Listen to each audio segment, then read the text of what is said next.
Les titres de la semaine. Société d'histoire dans la peau d'un archéologue. Loisirs, la science en s'amusant. Exposition, le sens de la peine. Les archéologues, normalement, c'est eux qui reconstituent. Et là, nous, pour l'instant, c'est un peu dur pour nous parce qu'on n'a pas l'habitude et ça fait la première fois. Vas-y, faut le... Ah, mais. Vas-y, mais. Alors, voilà. Non, c'est pas bon, là. Attends, regarde. Derrière les portes de la Villa des Tourelles, la Société d'histoire de Nanterre accueille les classes de CE2, CM1 et CM2 avec des ateliers pédagogiques autour de l'archéologie. L'association a bénéficié du prêt de maquettes qui avait servi pour la grande exposition organisée en 2008 sur Nanterre et les Parisis. Les découvertes qui ont été faites à Nanterre sont des découvertes tout à fait majeures pour la France, puisque tout de même, à Nanterre, on a trouvé une ville d'une grande importance, la ville des Parisis, qui a sans doute précédé la ville de Lutèce, à Paris. Donc, ça n'est quand même pas rien. Il faut quand même qu'on soit un petit peu fiers de ces découvertes-là. Et l'archéologie passionne absolument les enfants. Donc on avait une très grande envie de leur faire partager la connaissance que les archéologues nous aident à construire de notre ville. À quoi ça vous fait penser? Eh bien, tu as tout trouvé tout de suite. C'est une fourchette. On a travaillé avec des archéologues qui ont travaillé sur Nanterre. Ils nous ont fourni un certain nombre de documents. On a essayé de vraiment construire notre travail par rapport à ce qui s'est passé à Nanterre au niveau de l'archéologie. Et puis, on a eu envie de mettre les enfants aussi en activité. C'est aussi un élément important de notre démarche, leur permettre aussi d'agir. Là, on est en train de reconstituer des vases ou des gobelets pour essayer de voir la forme que ça fait. C'est dur? Oui, c'est un peu dur parce qu'il y a des morceaux qui sont petits et du coup, on n'arrive pas trop à les reconstituer. C'est une exposition intéressante avec une partie explicative un peu théorique pour les enfants, une introduction, et puis ensuite des objets reconstitués qui sont fidèles à ceux de l'époque. Donc je trouve que c'est intéressant, c'est pédagogique. On a essayé aussi de les faire un petit peu entrer dans la peau d'un archéologue en leur permettant de reconstruire des peaux cassées comme le font des archéologues, de trier des graines comme le font des archéologues, d'observer des documents comme le font des archéologues et de déduire un certain nombre de choses de ces documents. Qu'est-ce qui se passe aujourd'hui? Dans le cadre de la Science se livre, nous proposons une animation avec le Ludoparc et la médiathèque des Fontenelles. 2, 3, 4. Non, c'est comme ça. C'est 1, 2, 3, 4. Mais non, j'ai fait au-dessus. C'est ludique, pédagogique et scientifique. C'est l'après-midi-jeu organisé le 10 février par la médiathèque des Fontenelles, le Ludoparc et l'espace jeunesse Picasso, dans le cadre du festival La Science se livre. La Science se livre, c'est une initiative du département. Donc le réseau des médiathèques s'associe à cette initiative. Donc nous avons l'habitude de travailler avec le Ludoparc. Donc nous organisons des séances de jeux avec eux dans la médiathèque des Fontenelles.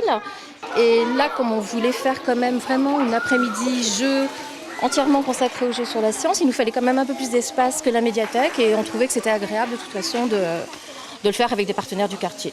Au programme, des lectures et des jeux autour de la science et des mathématiques à partager entre copains ou en famille. J'ai fait le jeu du bateau. C'est un jeu où il faut poser des objets sans que le bateau tombe. Moi, je suis partie mercredi dernier en fait à la bibliothèque des Fontenelles et j'ai vu qu'il y avait un petit papier, un prospectus qui annonçait qu'il y avait une journée relative autour de la science. C'est des jeux qu'on n'a pas forcément à la maison, qu'on ne peut pas se permettre de posséder. C'est des jeux en bois, c'est des jeux assez intéressants comme ils sont autour de la science. On a des jeux où on peut apprendre à compter, où il faut calculer. Tout ce qui est autour de la physique, ce sont des jeux qui seront autour de l'équilibre, où il faut placer des choses, les emboîter. Autour des sciences, on a un jeu qu'on propose normalement aux plus grands, aux adolescents, qui s'appelle le Sports. Donc c'est un jeu de rôle. Moi je ne connaissais pas ces jeux, mais ils sont bien. L'art est la prison de mondes a priori étrangers, a priori seulement.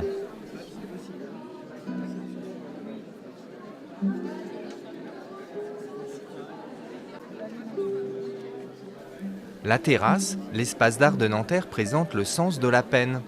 Une exposition qui rassemble projections, concerts, danses et œuvres plastiques, comme ici dans la salle principale. D'appeler cette exposition le sens de la peine, c'est d'abord un double sens.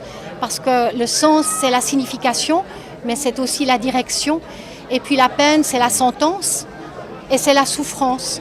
Et tous les artistes, d'une certaine façon, ils sont prisonniers de leur pratique. Tout ce qui concerne l'emprisonnement leur est important. Art et prison ici est compris non pas seulement par rapport aux murs de la prison, mais les murs des prisons qui sont dans notre tête. Les prisons mentales, les prisons sociales, les prisons de genre. Donc toutes ces prisons extrêmement puissantes qu'on fabrique dans notre tête, mais qui est aussi le lieu de l'évasion et de la liberté. Les pièces présentées interpellent le visiteur sur la notion de peine. De quelle peine parlons-nous ? La sentence ou la souffrance ? Et cette peine, a-t-elle un sens ? Élément de réponse avec les artistes et les visiteurs.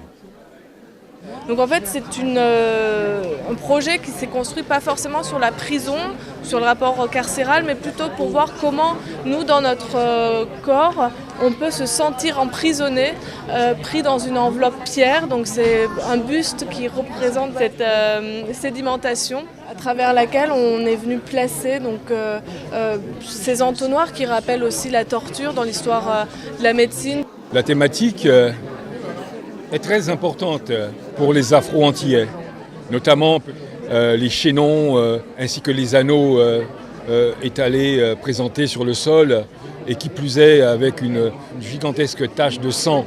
Obligatoirement, ça nous interpelle. Le sens de la peine est visible jusqu'au 28 mai, du mardi au vendredi de 12h à 18h et le samedi de 15h à 18h. Plus d'infos sur www.nanterre.fr. La suite en bref. Cinéma, j'avancerai vers toi avec les yeux d'un sourd. Le film de Laetitia Carton, qui propose une véritable immersion dans le monde des sourds, sera projeté au cinéma Les Lumières vendredi 19 février à 20h30. L'acteur Levent Bescarde sera présent à la suite de la projection pour un débat avec les spectateurs. Travaux, fermeture de la piscine.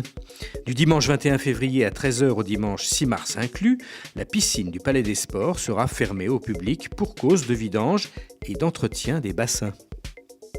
Médiathèque, prix du roman saison 6. Le 20 février à 17h, les 5 romans qui vont être soumis au jury du prix du roman des lecteurs nantériens seront dévoilés pendant une rencontre littéraire animée par l'association Encre Vagabonde. Tout de suite, la question de la semaine. La garantie jeune s'adresse aux 18-25 ans qui sont en difficulté sociale, familiale et ou financière. C'est un accompagnement proposé par la mission locale pour les préparer à bien démarrer leur carrière et mieux connaître leurs droits. Mais quel est l'objectif de ce dispositif ? L'objectif, on va dire qu'il est à la fois spécifique et global. Spécifique, c'est effectivement qu'il entame sa carrière, on va dire, plus que juste de trouver un job. Le but, c'est qu'il rentre dans la vie professionnelle, mais au long terme. Et pour ça, on va regarder son projet professionnel s'il en a un, valider qu'il est faisable, ou bien l'aider à élaborer un projet professionnel qui soit satisfaisant pour lui, mais qui soit également réalisable. Mais aussi un accompagnement plus global à l'autonomie sociale, on va dire. Donc, ils rencontrent d'abord collectivement la sécurité sociale. Ils ont aussi, par exemple, une information sur le droit du travail. Ils vont à l'espace santé jeune pour savoir comment bénéficier de soins ou de bilans de santé. Ils ont quelqu'un qui vienne leur parler du logement en général, etc. Donc, il y a vraiment quelque chose de global. Le but étant d'en faire, on va dire, des citoyens autonomes, capables de prendre en charge l'ensemble de leur vie. Merci de votre attention et prochaine édition le 22 février.